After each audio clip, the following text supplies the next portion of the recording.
Hello, happy Friday, and welcome to your Newsmax Daily for the 18th day of July 2025, the 199th day of the year, the third of 4 Fridays this month, and Nelson Mandela Day, an international celebration marking the political and social achievements of the former South African president. Nelson Mandela Day was designated by the United Nations and the Nelson Mandela Foundation back in 2009. Mandela passed away a few years later in 2013 at the age of 95. There was a big event held at the United Nations headquarters in New York on this day every year, including today.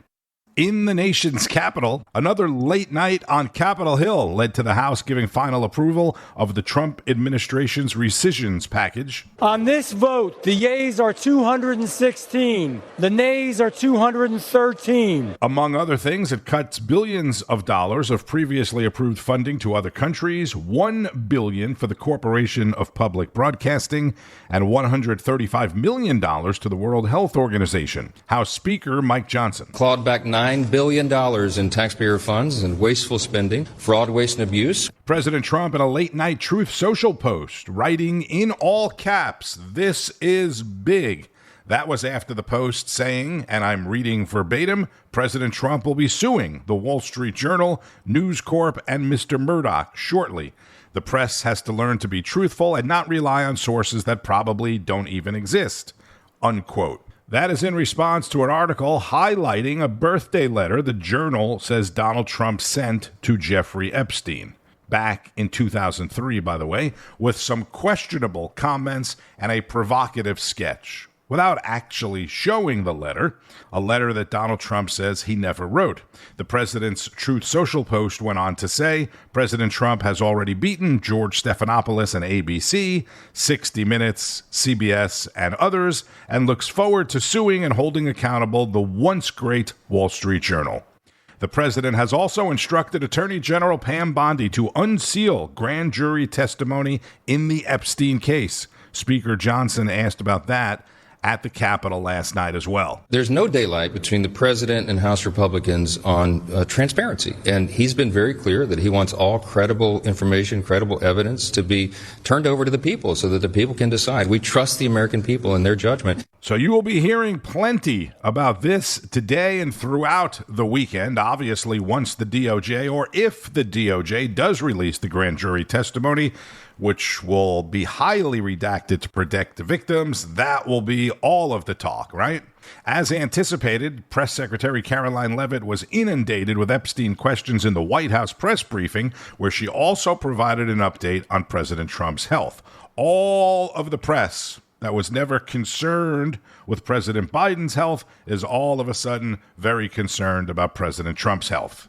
I know that many in the media have been speculating about bruising on the president's hand and also swelling in the president's legs. So in the effort of transparency, the president wanted me to share a note from his physician with all of you today.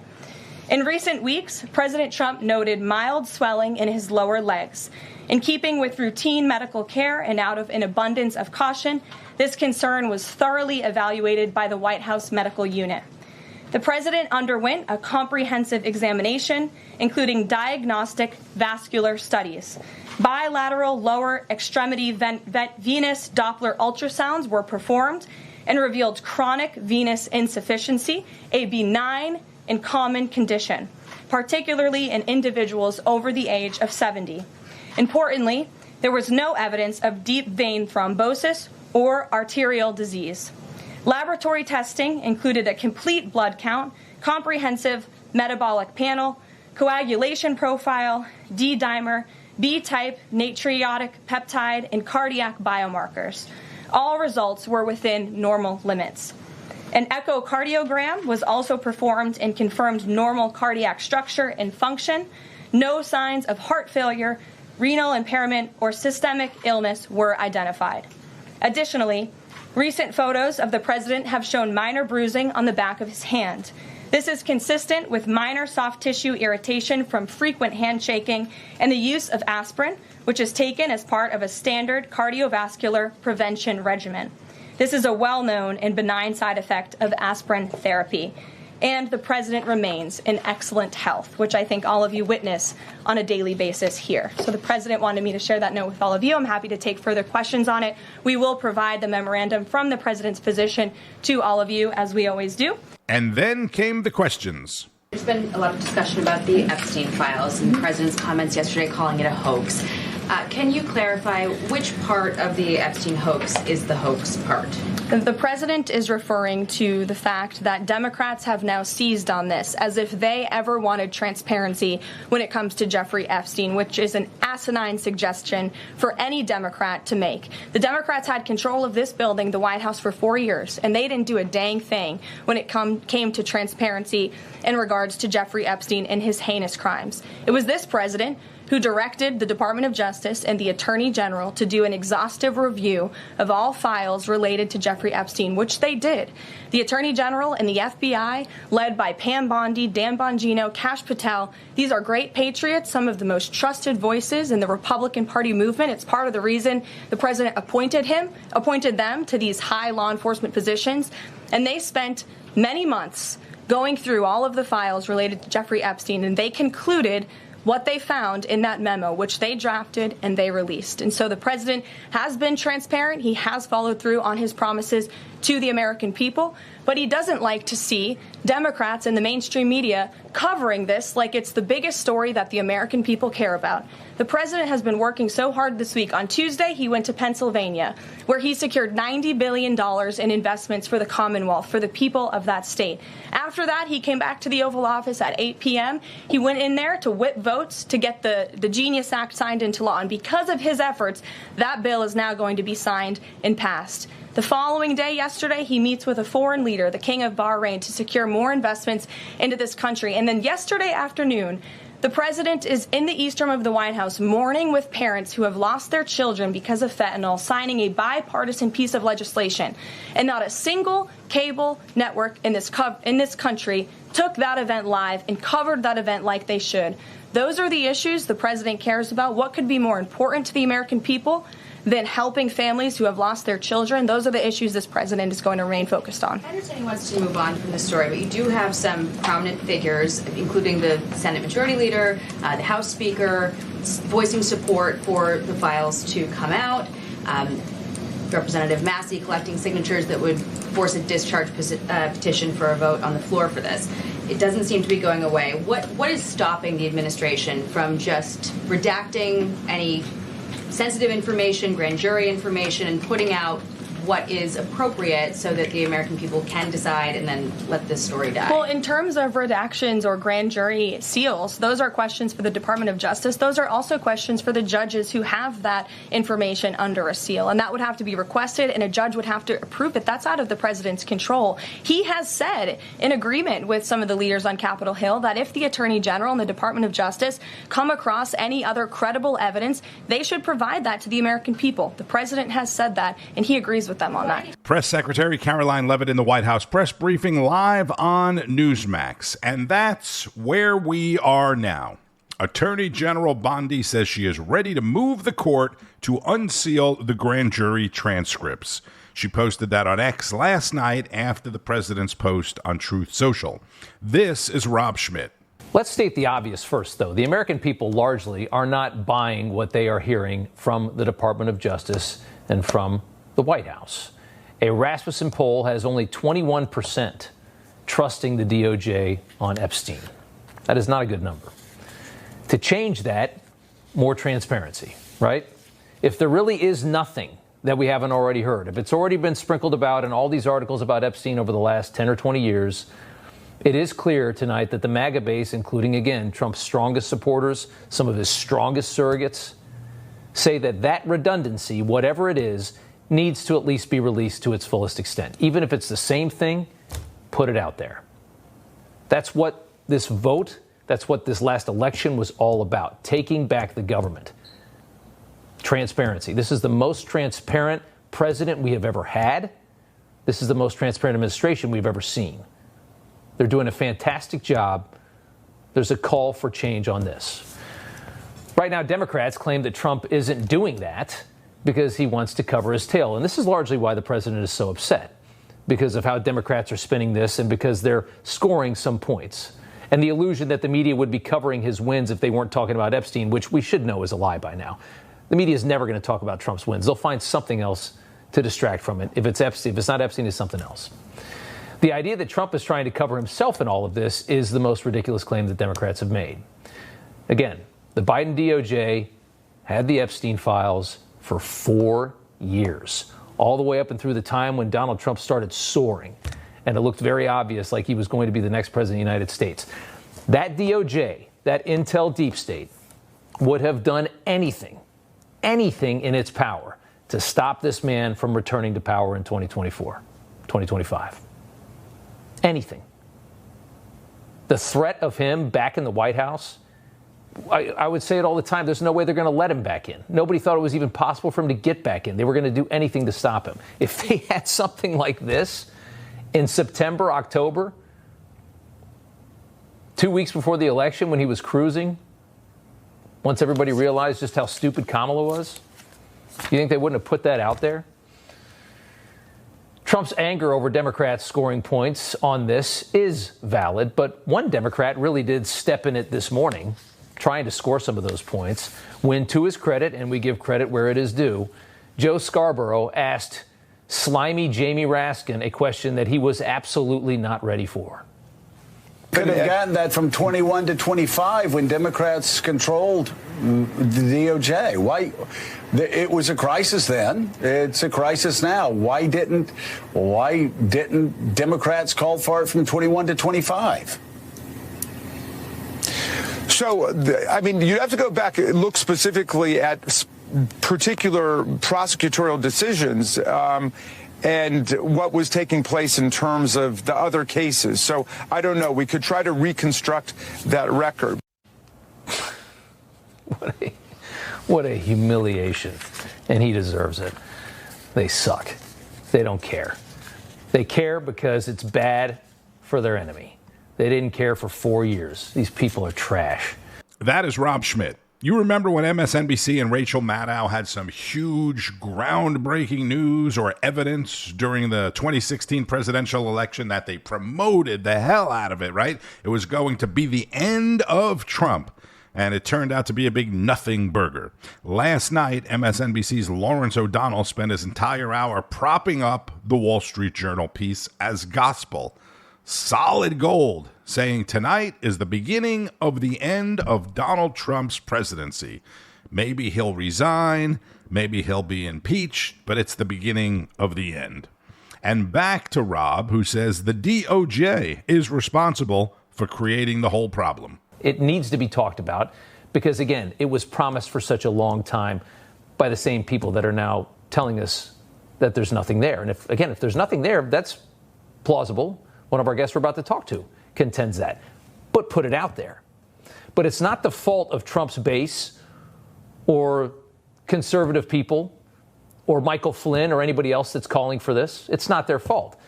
The fault that we're in this situation right now is the fault of the people at DOJ who spent months and months and months sitting on Fox, sitting on all of these podcasts that we all listen to, talking about this story and promising the world, building this up into the behemoth that it became, just for us to all be let down with 2 pages of nothing. Here it was. Seriously, we need to release the Epstein list. That is an important thing. Who's on the Epstein tapes, folks? Who's on those tapes? Who's in those black books? Why have they been hiding it? You know, it's the same thing with Epstein's list. It's like, what the hell are these Republicans doing? What the hell are the House Republicans doing? They have the majority.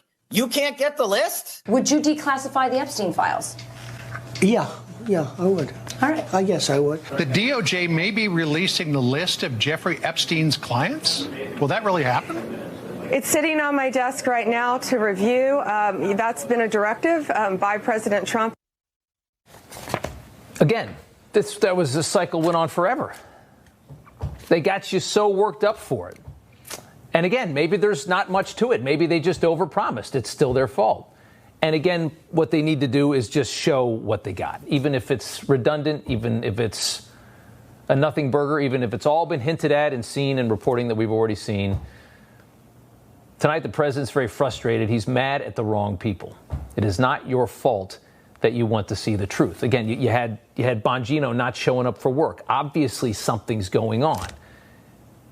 The people that voted for Trump are not stupid. They're not fooled by government. They don't like to be lied to. Which is a big part of the reason you voted for Trump and transparency. A few days ago, I said Donald Trump's first term as president and the past few years have convinced the country that the government cannot be trusted and that there is a deep state. So naturally, people are upset. Hopefully today or this weekend's release of the Epstein grand jury testimony will be only the beginning. Newsmax reporter Jason Matera spoke with an author who's been researching and investigating Epstein for years and presented a whole different take on it. 6 years after his jailhouse death, the public still wants answers and scalps. Rumors of a secret client list, protected elites, and a government too shady to shoot straight have kept the saga smoldering. But one longtime reporter says we may be chasing the wrong script. What happens with Epstein is that he's a paedophile. He likes girls who are 14, 15, 16. That's his thing. That's John Sweeney, author of Hunting Ghislaine. He's tracked Epstein for years. And while Epstein clearly orbited the rich and powerful, Sweeney says it wasn't about blackmail. It was about giving elites a safe space to misbehave without consequence.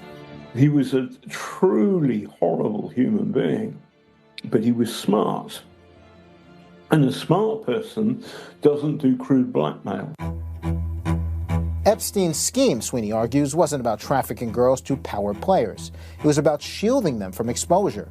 You take her to a hotel, and the hotel staff will phone up the New York Post in 5 seconds flat.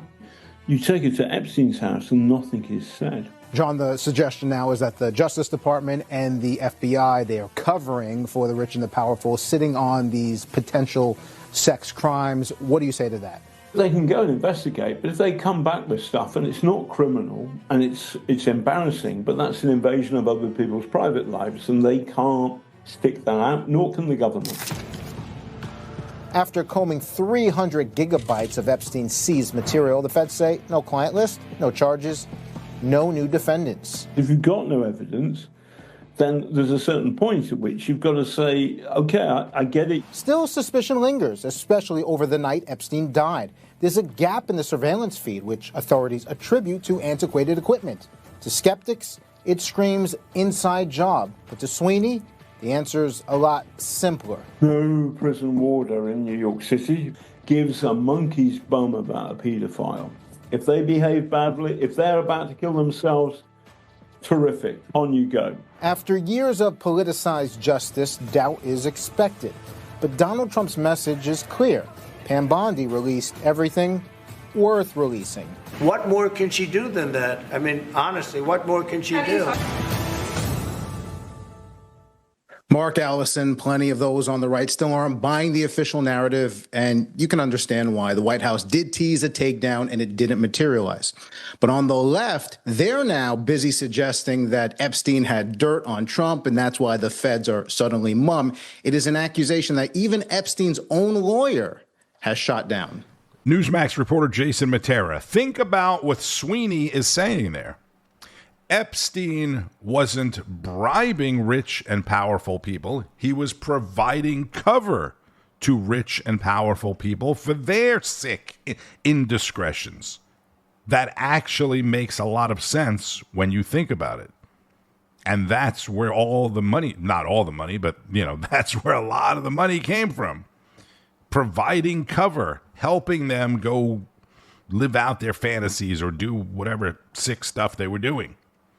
Okay, switching gears a bit, Newsmax White House correspondent Mike Carter took to the streets of D.C. yesterday to cover some anti-Trump protests that was supposed to be happening, and it turned out to be pretty hilarious.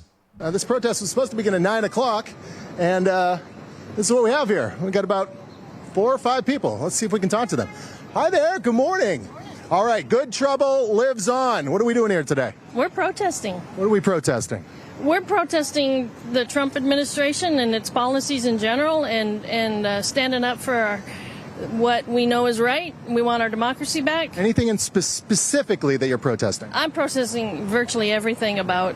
Is there one or two things that you really feel passionately about? Democracy. What about democracy? Well, the lack of it. How so? With the autocracy that Trump, the dictatorship that he's. Can you explain that a little bit? You want me to explain dictatorship? No, what do you mean when you said the Trump administration is an autocracy, a dictatorship? What do you mean exactly by that? I mean that he doesn't follow the rule of law. How so? There's many examples of. Can you give me one? Sure. People being deported without due process. Well, that's legal. The Supreme Court ruled on that. No, it's not. He's deported people that criminal illegal aliens. No, not criminal illegal aliens. Who's he deporting? He's deporting people that are illegal aliens. Some of them, but some of them also. Aren't all of them? No, they're not. What American citizens are being deported? Who are you? You need to do a little. Mike Carter with Newsmax. Yeah, you need to do a little research. Well, I have. I do this for a living. Well, you clearly don't know what you're talking about if you think he's... But what Americans, I guess, what Americans are being deported? He's deporting people that are in the process of because they came here illegally? No, when you claim asylum, you're not... That's not... Yeah, but there's a process for asylum. You have to come across and say you're an asylum seeker. Yeah. A lot of these people, they haven't done that. Yeah, most of them have. That's what they're doing. But Can you give me a name of someone who has done that that's being deported? That's a stupid question. What was your name? Where are you from? Why should I? All right. Well, God bless you. You're out here, one of several people out here. Let's talk about this a little bit. This is the third such planned protest against the Trump administration this year. Of course, last month, guys, we saw the No Kings protests taking place across the country. A few more people, at least, at those ones on the president's birthday. We also, of course, those protests were protesting the National Guard being brought to Los Angeles. But much like we always wonder at protests like No Kings, and something I should have asked that woman just now, who are these organic protests, or are people being paid to be here? The CEO of publicity firm Crowds on Demand says he was offered $20 million to recruit people to participate in the anti-Trump protests today, but that he turned it down out of concerns that the protests would be ineffective or that violence could break out. The name for the Good Trouble Lives On protest comes from a phrase commonly used by the late Georgia Congressman John Lewis, a civil rights icon who insisted it was important to engage in good trouble, necessary trouble, in order to achieve positive change. Excellent job from Mike Carter. You need to do your research. I do this for a living. Laugh out loud funny right there. Yesterday was the 5th anniversary of John Lewis's passing, so these protests were kind of scheduled around that. That woman, I think, was protesting Trump's immigration policies, or that was one of the things that she was supposedly protesting. Here in Florida, people, mainly Democrat politicians, are protesting the Alligator Alcatraz detention center. We go back to Rob Schmid, who spoke with Governor Ron DeSantis. Your reaction to the claims that have been made about Alligator Alcatraz? Well, first of all, I'm not running the Four Seasons. This is a detainee processing center for illegal aliens so that they can be expeditiously deported. That's the purpose of it. Now, all the things that are there meet and exceed the federal standards that DHS uses for these types of operations, and the photos that you show confirm that. And it's interesting, I think they were complaining about the shade of a color of a piece of turkey or something and wondering whether the detainees got seconds. I can tell you the food that they get is the same food that all the employees get. It's the same folks that cook it, same mess hall, and the whole 9 yards. And so, but here's the thing. When you're brought into Alligator Alcatraz as an illegal alien, the first thing that they do, DHS offers you an ability to take a flight back to your home country at federal expense. So nobody actually has to go to Alligator Alcatraz. The illegals are given the right to simply self-deport at not even at their expense. And so that is the first thing that happens there. You don't hear a lot about that. Obviously, the detainees, the illegals that end up inside the processing center, they have rejected that offer to go back to their home country. Well, yeah, I guess so. And just wait it out until, probably most of them will be sent home anyway. For the third consecutive year, I want to ask you about this. CNBC has ranked your state of Florida as the strongest economic state in the country. And it's been wonderful to watch what's happened to that state, because I remember how close your first election was. And boy, were we close to having a really freaky guy be the governor of that state. But low taxes, a lot of freedom. And COVID was a kind of a moment to shine for Florida as well. This is what people want. They're showing what they want with their U-Haul trucks and where they're going to, and they're going to Florida. And I want to juxtaposition that with the other side of the country, where we see the opposite. You got Gavin Newsom wants to spend $100 million to rebuild a fire-ravaged Palisades, a beautiful area, and add low-income housing to it, just to add a little more insult to injury, make you wait 5 years to rebuild your house, and then let's put a housing project a half mile down the street as well. You have very different styles. Yeah, and look, I think that we're proud of what we've done. As you said, no income tax. I've paid off almost 50% of the state's debt that we've had over 180 years. We knocked it out. We have the lowest number of state workers per capita, very small government, but yet our services are better than the Californias and the New Yorks. And in fact, New York, we have 3 million more people now than New York, and our budget's less than half of their budget. So we're fiscally responsible. We're proud of that. We're also a law and order state. People do crime, they do the time. And we're proud of that. But I think California, Illinois, New York, these states, they've done so bad that I should make all those governors the co-realtor of the year for Florida, because they double down on bad policies. These mayors that are terrible, and maybe New York City will get even worse with this new guy that the Democrats are running. They do dumb things, and we see the response in Florida. We have become the refuge of sanity and freedom for people who get disaffected by leftist governments throughout the United States. Florida Governor Ron DeSantis on Rob Schmitt Tonight. If you're new to Newsmax, Rob's show is at 7 p.m. Eastern, followed by Rob Finnerty at 8 with Finnerty. Greg Kelly reports at 9. Rob, I'm pretty sure, used to work as a news anchor in Tampa, Florida, and aside from the big New York City money that he's making now, I'm sure he wishes he still lived in Florida. Rob Schmitt. DeSantis mentioned leftist mayors and budgets, right? Democratic L.A. Mayor Karen Bass is now giving money away to illegal aliens who she says won't come out of their homes to go to work because they're afraid of getting arrested by ICE, so we need to give them money so they can live. So she's giving them money. Not only is she obstructing ICE, but L.A. has a deficit of more than $1 billion. That's one city in the state.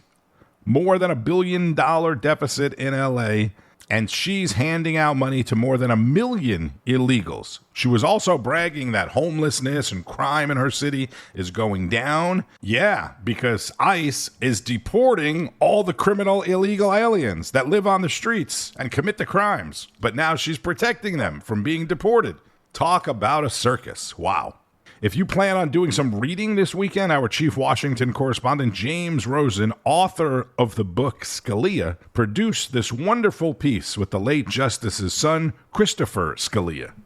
There is something innately conservative about connecting with the literary tradition. Christopher Scalia, a recovering professor of English literature, now a senior fellow at the American Enterprise Institute, is on a mission to get more conservatives reading fiction and not just the same old stuff, even if it's the right stuff. Conversation always tends to be about the same handful of novels. For example, Tom Wolfe's great novel Bonfire of the Vanities, Evelyn Waugh's Brideshead Revisited, something by Ayn Rand.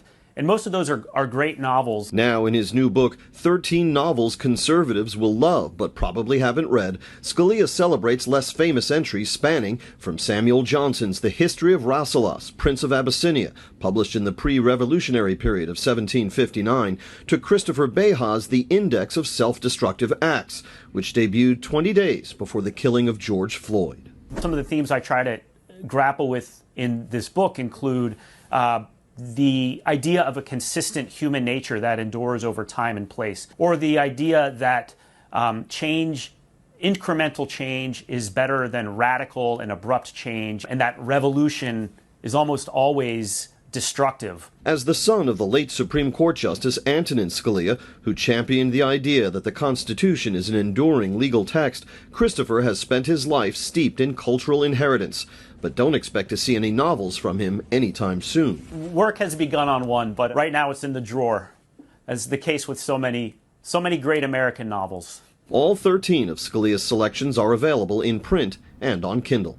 In Washington, James Rosen, Newsmax. So there you go. Some new titles, perhaps, to add to your book list. And let me give one more plug to James Rosen's book, Scalia.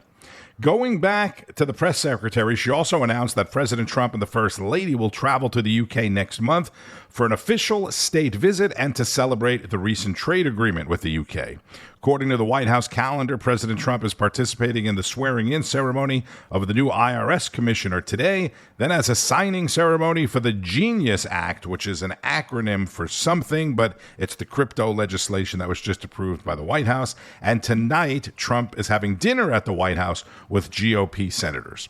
On Wall Street, the stock markets opened mixed this morning. The Dow slightly lower. The S&P and NASDAQ were slightly higher after another solid day of gains yesterday. Bitcoin is down just a little bit at 118,700 or so. Most other major cryptocurrencies are higher ahead of the president's crypto bill signing later. XRP is exploding at $3.52. Let's keep it going. Keep up with all of the news and breaking developments throughout the day and the weekend on Newsmax, N2, and at Newsmax.com. The news starts each and every morning with Wake Up America, including the Wake Up America Weekend Edition on Saturday and Sunday, Saturday and Sunday Report, the Saturday and Sunday Agenda, and much, much more. I'm Tony Marino. Have a fantastic weekend, doing whatever it is you like to do on the weekends, and keep on fighting the good fight. News breaks every minute, every day. You need the app, the Newsmax app. Find it free on your smartphone store. Then watch us anytime, anywhere. Information. Truth. Is freedom. Is Newsmax. It's real news for real people.